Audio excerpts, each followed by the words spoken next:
Como é que é? Valeu a garota do carro remendado. Tô falando sério. Legal, não é o carro.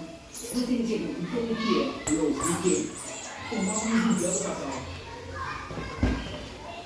Sabe, você tem um péssimo gosto em garotas. Você escolhe as mais óbvias e as maneiras panelas menos interessantes. Então, o que eu sou isso que você gosta? Bom, nem tô deixando com você, não é?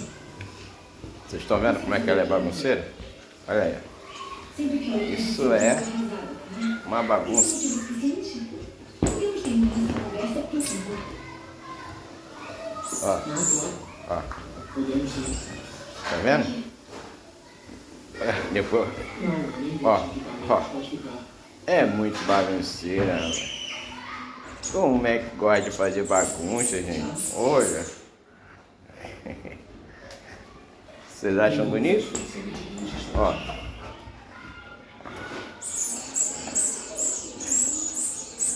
A mostra grátis de São Pedro.